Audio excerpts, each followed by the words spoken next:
Yeah, one thing I want to tell you कि in today's class we are going to take the remaining part of literary movements and schools. जो literary movements और schools हैं उसके remaining part को हम लोग cover करने जा रहे हैं, जिसमें से एक है जॉर्जियन पोइट्री। जब आप जॉर्जियन पोइट्री की बात करते हैं तो आपको एक चीज बहुत अच्छे ढंग से ध्यान में रखना कि यह मॉडर्न एज में आई है। किस एज में आई है? मॉडर्न एज में आई है। We are talking about what? We are talking about Georgian poetry, and this Georgian poetry came in modern age और कब से कब तक रहा है? 1910 से लेकर 1936 तक रहा है। दूसरा इंपॉर्टेंट पॉइंट, कब से कब तक? 1910 से लेकर 1936 तक रहा है। और इसमें जिसने रूल किया है, जॉर्ज फिफ्थ ने रूल किया है। Who ruled? उस समय इंग्लैंड में जॉर्ज फिफ्थ रूलिंग कर रहे थे, उनका अपना समय था। और जो ये पोयम लिखी गई है एक ऐसी है, इजी है, सिंपल है, और उनका जो थीम है नेचुरल है, लव है, लेजर है, ओल्ड एज एक्सपीरियंस है, चाइल्डहुड एक्सपीरियंस है, और एनिमल्स को लेकर के लिखा गया है। Again I would like to tell you कि हम लोग किस पर बात कर रहे हैं? जॉर्जियन पोइट्री पर बात कर रहे हैं। जॉर्जियन पोइट्री कब आई थी? जॉर्जियन पोइट्री मॉडर्न एज में आई थी। कब आई थी? मॉडर्न एज में आई थी। और मॉडर्न एज में कब से कब तक? 1910 से लेकर 1936 ईस्वी तक। और वह किसको रिफर करता है? जॉर्ज फिफ्थ को रिफर करता है। जॉर्ज फिफ्थ के समय वो चीज हुआ था। And you will come to know कि इसमें जो पोयम रही है वो इजी है, सिंपल है, और साथ ही साथ जो थीम उसका है नेचुरल पोइट्री, लव पोयम है, लेजर है, ओल्ड एज है, चाइल्डहुड को एक्सपीरियंस को लेकर के, एनिमल्स के चीजों को लेकर के या उनसे जुड़ी हुई चीजों को लेकर के इसमें बात की गई है। और इसके अलावा इस पोइट्री में जो बड़े नाम हैं, जॉन मेसफील्ड है, एक पोएट रहे हैं जॉन मेसफील्ड। वो रहे हैं डब्ल्यू एच डेवीज रहे हैं, जॉन ड्रिंक वाटर रहे। जॉन ड्रिंक वाटर एक बड़ा नाम है, वो थे। इसके अलावा आप देखेंगे कि एक और मतलब इस तरह से ये लोग रहे हैं, जिनमें John Masefield, W H Davies और जॉन ड्रिंक वाटर, ये सारे के सारे लोग रहे हैं। तो ओवरऑल मैं फिर से बता दूं कि we are talking about Georgian poetry. It came in modern age and it covers the period from 1910 to 1935, 1910 से लेकर 1935 तक। समवेयर यू फाइंड 1936 आल्सो, तो वहां तक कवर करता है। ये जो है किंग जॉर्ज को लेकर के इसमें उनके टाइम में ये चीज आया था। जो पोयम लिखी गई शॉर्ट लिरिक्स है, और वो जो शॉर्ट लिरिक्स है वो किसके बारे में है? सिंपल पोयम्स है। And you will come to know कि नेचुरल सीनरी को लेकर के, लव थीम को लेकर के, लेजर को लेकर के, ओल्ड एज एक्सपीरियंसेस को लेकर के, चाइल्डहुड एक्सपीरियंसेस को लेकर के, एनिमल्स को लेकर के, उन सब चीजों को लिखा गया है। और प्रोमिनेंट ऑथर कौन है? जॉन मेसफील्ड है, डब्ल्यू एच डेवीज है, जॉन ड्रिंक वाटर है। ये सारे के सारे लोग रहे। तो आई थिंक कि मैं जैसा जो पैटर्न मैंने पहले अडॉप्ट किया था कि मैं जो है थोड़ा दो तीन पॉइंट मैं लिखवा दूं, जो मैं यहाँ बात कर रहा हूँ उस पॉइंट्स को मैं लिखवा देना चाहता हूँ। और मैं इससे रिलेटेड एक और वीडियो है जो केवल जॉर्जियन पोइट्री पे मैंने बनाया था, 4 या 5 मिनट का होगा, वो मैं शेयर कर दूंगा, तो इससे आपको और क्लियर हो जाएगा। तो I would like to just share here some important points, sharing whiteboard, and you have to note down कि हम लोग किस पर बात करें। We are talking about Georgian poetry. जो हम लोग बात करें किस पर बात कर रहे हैं? जॉर्जियन पोइट्री पर, GEORGIAN, जॉर्जियन पोइट्री पर हम लोग बात करें। We are talking about Georgian poetry. सबसे पहला पॉइंट की जो जॉर्जियन पोइट्री है वो कब से कब तक रहा? 1910 से लेकर 1935 तक। जो इसका समय था वो कब से कब तक रहा? 1910 से लेकर 1935 तक। दूसरा पॉइंट इसमें जो है किसको, किस किस किंग को लेकर के बात की गई है? जॉर्ज फिफ्थ को। जॉर्ज फिफ्थ को लेकर के बात की गई है, या उनके समय में ये चीजें आई थी। तीसरा पॉइंट आपको ये समझना है कि इन्होंने जो पोयम से लिखा हुआ है वो कैसी पोयम्स रही है। वो आप जो है देखेंगे कि शॉर्ट लिरिक्स रहा है। कैसा लिरिक्स रहा है? Short lyrics, LYRICS। Fourth point जो आपको ध्यान में रखना है ये जो पोयम रही है या उसका जो थीम रहा, किसके किसके बारे में पोयम रही है, नेचर के बारे में, नेचर के बारे में लव थीम रहा है। और इसके अलावा ओल्ड एज एक्सपीरियंस को लेकर के बात की गई, ओल्ड एज। उसके अलावा चाइल्डहुड को लेकर के बात की गई है, चाइल्डहुड को लेकर के बात की गई है। एनिमल्स को लेकर के बात की गई है, animals. So you will come to know कि ये इम्पोर्टेंट पॉइंट रहा है। पांचवा पॉइंट आपको ये ध्यान में रखना है कि इस एज के जो इस ग्रुप में जो मेजर राइटर्स हैं वो कौन कौन से लोग आते हैं, तो उसको लेकर के आप देखेंगे। एक राइटर का नाम है John Masefield, John Masefield, FIELD। दूसरे राइटर हैं WH Davies, WH Davies, DAVIES। तीसरे हैं John drink water, John drink water. तो ये लोग जो है किसमें थे, ये सारे के सारे लोग जो है अगर आप देखेंगे जॉर्जियन पोइट्री के हिस्सा है। किसके हिस्सा रहे, Georgian poetry. So in this way you find about these authors, these poets, उन्होंने क्या क्या लिखा। नाउ अब इसके बाद अगर हम बात करते हैं तो एक नए स्कूल को लेते हैं जो मॉडर्न एज की पोइट्री से बिलोंग करता है, जिसको हम लोग ट्रेंच पोइट्री कहते हैं। ट्रेंच का मतलब होता है बंकर या खाई। तो कुछ ऐसे पोएट्स थे जो सोल्जर्स थे और उन्होंने फर्स्ट वर्ल्ड वॉर में पार्टिसिपेट किया। वो जो है वहां पे फील्ड में, बैटल फील्ड में थे। वहां से उन्होंने एक तरह से कहा जाए कि being a soldier they participated in the first world war, second world war. और जो वर्ल्ड वॉर का एक्सपीरियंस था उसको लेकर के उन्होंने लिखा। और उन्होंने what ever the time they got, specially अगर आप देखेंगे कहाँ का उनको जो समय मिला, खास करके आप कह सकते हैं कि ड्यूरिंग वार, जब वार थोड़ा सा कम हुआ या डे में या नाइट में, whenever they got time, तो in their trench they composed some poems and they got the first hand experience of war। तो वो एक नई तरह की पोइट्री आती है जिसको हम क्या कहते हैं, ट्रेंच पोइट्री कहते हैं। ट्रेंच का मतलब है बंकर या खाई। तो उस खाई या बंकर में जो सोल्जर्स भी थे और पोएट्स भी थे, वो सोल्जर्स थे बैटल फील्ड में जाकर के वो लड़ते थे। लेकिन उनमें उनमें एक ये था कि एक दे have the first hand experience of the war, तो उन्होंने उसको लेकर के लिखा। इनमें से जो लोग हैं, एक रूपर्ट ब्रूक है, सीज फ्रैड सेजन है, विल्फ्रेड ओवेन है। ये तीन बड़े नाम है। तो जिसमें अगर आप देखेंगे कि विल्फ्रेड ओवेन तो एंटी वार है, वो वार को सपोर्ट नहीं करते हैं। लेकिन जो दो और पोएट्स का नाम मैंने लिया, वो लोग वार को सपोर्ट करते हैं, जिसमें मैंने नाम बताया Siegfried Sassoon and Rupert Brooke. तो थोड़ा सा ये भी हमें जानना जरूरी है कि जो दूसरा मोमेंट मैंने लिया है वो कौन सा है, ट्रेंच पोइट्री को लेकर के हम बात कर रहे हैं। तो now sharing with you whiteboard and you will come to know कि we are talking about what, we are talking about trench poetry, TRENCH, trench poetry. ये जो ट्रेंच पोइट्री है, हियर यू फाइंड व्हाट की trench poetry में आप क्या पाते हैं, first hand experience of war, first hand experience of war, PERIENC, first hand experiences of war.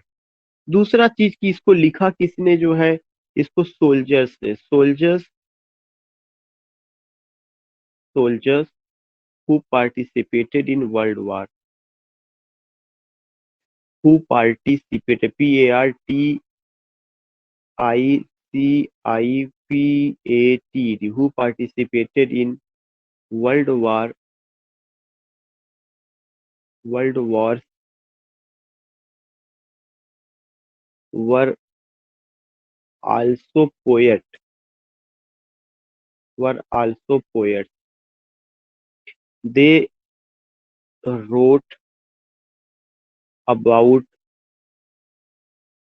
The brutality of war, उन्होंने वार की ब्रूटैलिटी को लेकर के लिखा। They wrote about the brutality of war. तो being the soldier they got the first hand experience of war. खाई में रह करके या वहां पे रह करके वो लिखते थे। तो उन्होंने किसको लेकर के डिस्क्राइब किया, ब्रूटैलिटी ऑफ द वार को लेकर के डिस्क्राइब किया। अब सवाल ये उठता है कि इसमें कौन-कौन से पोएट्स आते हैं। अगर हम पोएट्स की बात करते हैं तो इसमें एक नाम है Rupert Brooke, RUPERT, Rupert Brooke, BROOK। दूसरा नाम है Siegfried Sassoon, SIEG, Sassoon, SASSON। तीसरा नाम है Wilfred sir Owen. Screen show नहीं हो रही या है आपकी सर। Wilfred oven. क्या मेरी स्क्रीन नहीं सब कुछ शो हो रही है? सर दिख रही है हम लोग को। It's visible, sir. Okay okay madam, आप थोड़ा सा एक बार फिर से आप टच करके इधर उधर से कुछ करिए। तो यू फाइंड व्हाट कि इसमें जी जो सर, अब हो पोएट्स गई है। रहे हैं, कि इसमें जो पोएट्स हैं रूपर्ट ब्रूक है, सीस फ्राइड सेजन है, विल्फ्रेड ओवेन है। यहाँ से एक बहुत इंपॉर्टेंट क्वेश्चन पूछा जाता है। वो कौन सा इंपॉर्टेंट क्वेश्चन है कि रूपर्ट ब्रूक और सीस फ्राइड सेजन, ये जो दोनों लोग रहे हैं, इन दोनों लोगों ने एक काम किया हुआ है जिसका नाम है कि उन्होंने कहा वार वार हीरोइक डीड्स। इन्होंने वार को सपोर्ट किया और कहा ये बहादुरों का काम है, कायरों का काम नहीं है। तो इन्होंने जो वॉर का है उसका रोमांटिक एटमॉस्फेयर प्रेजेंट किया हुआ है। लेकिन विल्फ्रेड ओवेन ने एंटी वार का कॉन्सेप्ट दिया हुआ और उन्होंने ब्रूटैलिटी ऑफ वार बताया और उन्होंने कहा वार वार नॉट हीरोइक डीड्स। तो ये पॉइंट करके आपको नोट करके लिखना पड़ेगा, NOTE। The first two poets, the first two poets glorify war, while the last one presents anti-war experience, anti-war experience.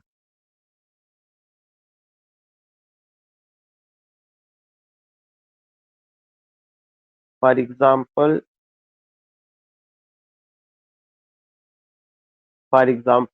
dulls et decorum est, dulls et decorum est।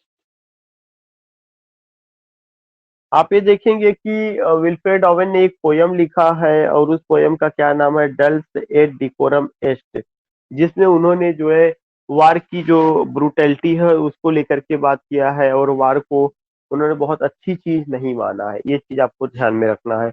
ये चीज बहुत इंपॉर्टेंट है जो हमें समझने की कोशिश करना है कि ये किसका हिस्सा है। ये ट्रेंच स्कूल ऑफ पोइट्री का हिस्सा है। इसके अलावा जो है अगर आप देखेंगे कि ब्रूटैलिटी ऑफ वार और ऊपर के जो फर्स्ट दो पोएट्स है, सी स्प्रैट सेजन है, रूपर्ट ब्रूक है, उन्होंने क्या प्रेजेंट किया हुआ है, उन्होंने वार का जो उनका अपना आप कह सकते हैं कि वॉर वार हीरोइक डीड्स का कॉन्सेप्ट प्रेजेंट किया हुआ है। तो यह एक इम्पोर्टेंट पॉइंट था जो आपको ध्यान में रखना चाहिए।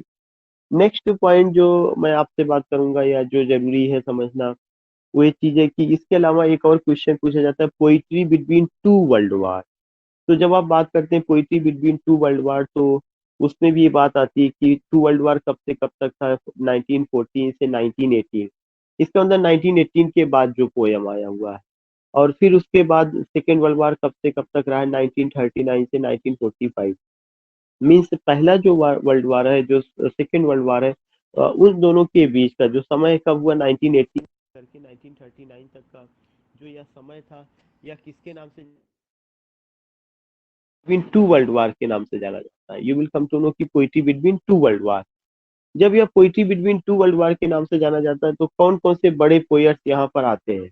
You will come to know कि यहाँ जो बड़े बड़े पोएट्स आते हैं उनमें से एक पोएट्स आपके जो है W.B. येट्स हैं, दूसरे T.S. एलियट है। और अगर मतलब ये दो तो बड़े नाम है। और अगर आप देखेंगे कि थोड़ा बहुत जो काम रहा है, W.H. ऑडेन का भी इस समय आते हैं। लेकिन if you go with these poets तो स्पेशली यू फाइंड कि जब भी poetry between two world war बात की जाएगी तो poetry between two world war में Edwardian poetry, Georgian poetry, French poetry, T S Eliot और डब्ल्यू बी एड। ये आपको केवल ध्यान में रखना है, उसमें आपको ये नहीं करना है। जैसे वार को लेकर के अभी मैंने आपको एक एग्जांपल दिया कि फ्रेंच पोइट्री में तो first hand experience of war है। वहाँ पे दो तरह की विचारधारा चलती है। एक विचारधारा ऐसी है जो वार के सपोर्ट में है, एक विचारधारा ऐसी है जो वार के अगेंस्ट में है। एक कहती है वार वार हीरोइक डीड्स, युद्ध बहादुरों का काम है। एक कहती है नहीं, युद्ध से कोई लाभ नहीं होता बल्कि डिस्ट्रक्शन अकेले होता है। एक दूसरा कॉन्सेप्ट वार का आपको कहाँ पे मिलेगा, द सेकेंड कमिंग में भी पोस्ट वर्ल्ड वार एक्सपीरियंस जो डब्ल्यू बी येट्स ने लिखा है, वहां पर भी वार का रिफ्लेक्शन आपको देखने को मिलेगा।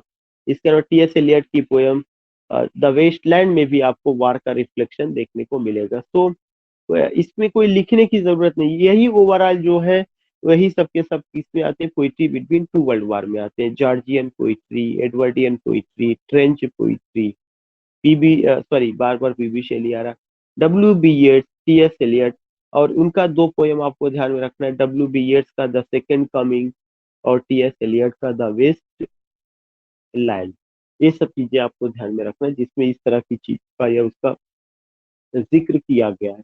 इसके अलावा जो है जब आप और स्कूल की बात करते हैं तो एक स्कूल जो है, अब हम लोग बात करेंगे वो modern age sorry romantic as को लेकर के बात कर रहे हैं। रोमांटिक एज में एक स्कूल आया हुआ है जिसका नाम है satanic school of poetry. Satanic school of poetry मैंने पहले भी बताया था कि सैटेनिक स्कूल ऑफ पोइट्री जो एक टर्म है, इसको रॉबर्ट सदे ने दिया हुआ है। किसने दिया हुआ है? रॉबर्ट सदे ने दिया हुआ है।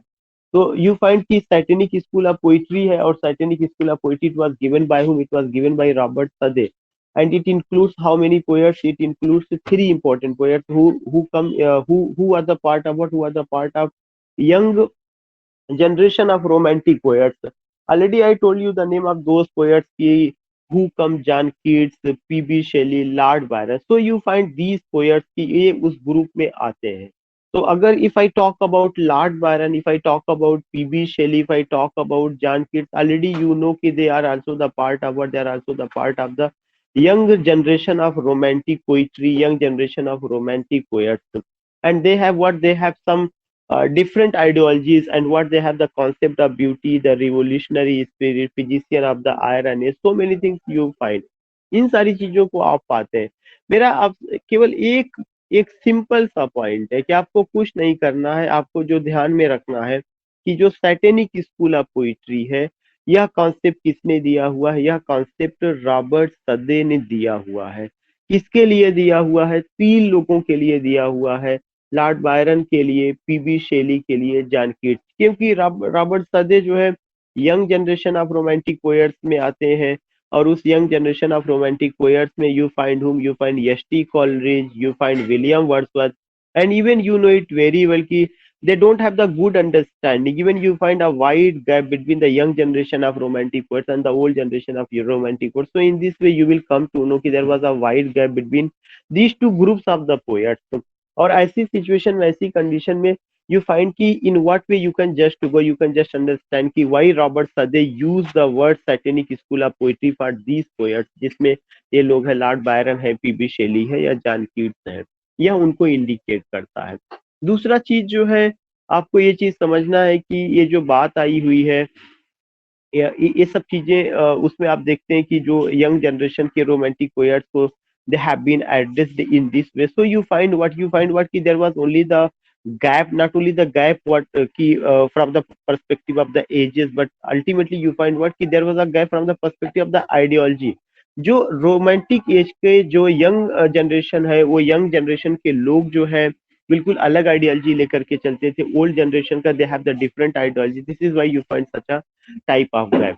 Next point which I would like to share with you कि यहाँ पे इसके अलावा एक और चीज आता है जो रोमांटिक एज के ही जो पोएट्स के लिए था। उसमें आप देखते हैं किसको, Cockney school of poetry.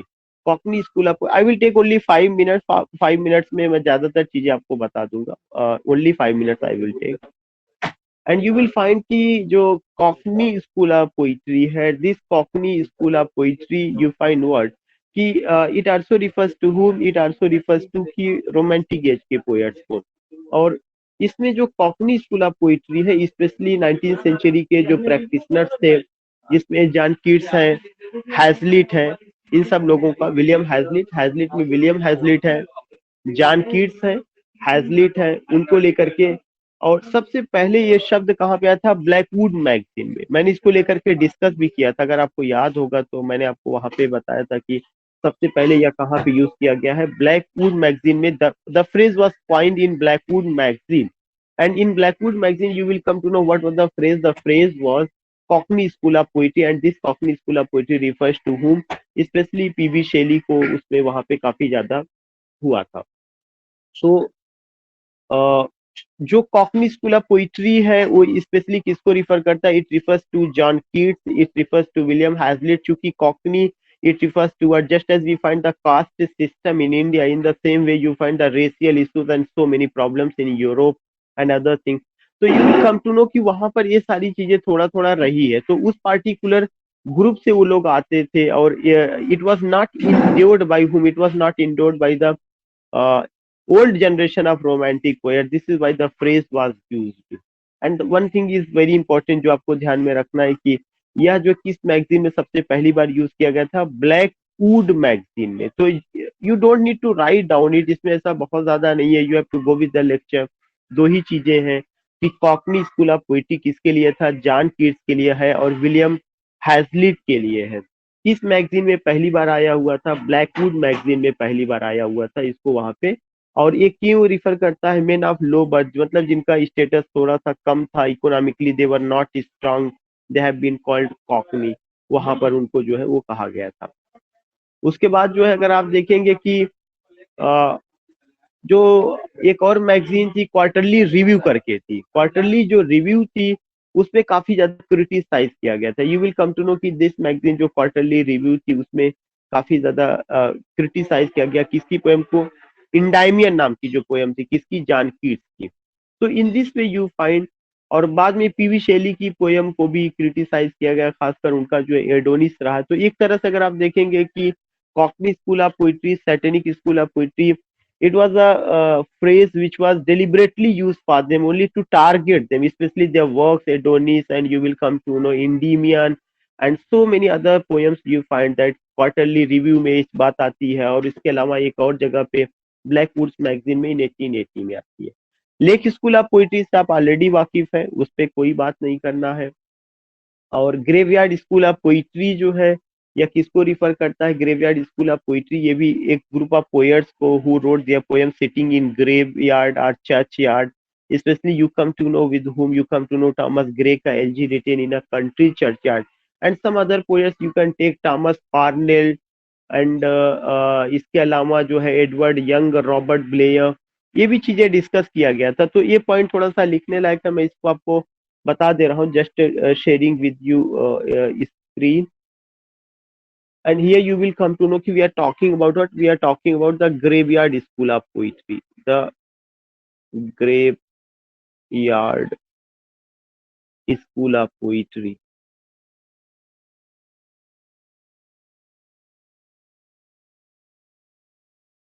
Here in the graveyard school of poetry, what the points you have to remember? You have to remember some important points. सबसे पहला कि जो भी पोयम लिखा गया कि सिटिंग इन ग्रेवयार्ड और churchyard, sitting in graveyard,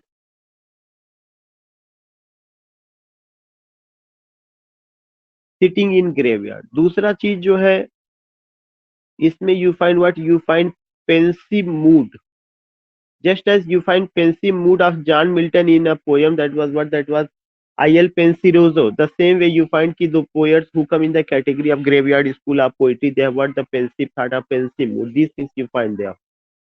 Now the third point ki especially sympathy with the poor people, especially sympathy with the poor people.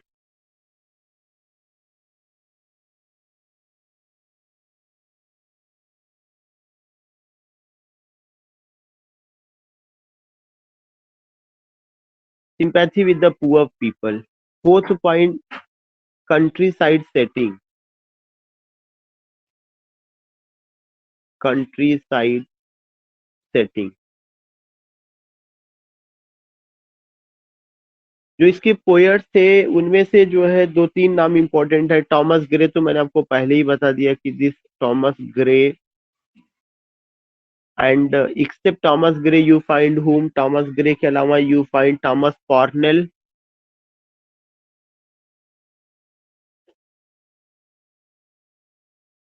Next you find Robert Blair.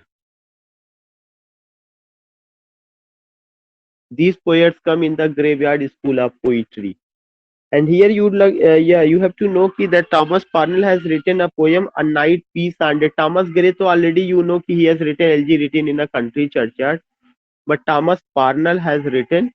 So that is the last point of today's class. आप उसे note कर लीजिए बस. Thomas note करके Thomas Parnell has written has written A Night Peace and Death. उनका एक poem है, उसका क्या नाम है? A Night Peace and Death.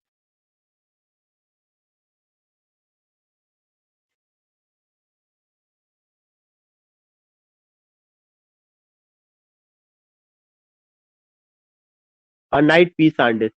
So you have to remember these points. We will meet tomorrow in the evening at 5 p.m. ठीक.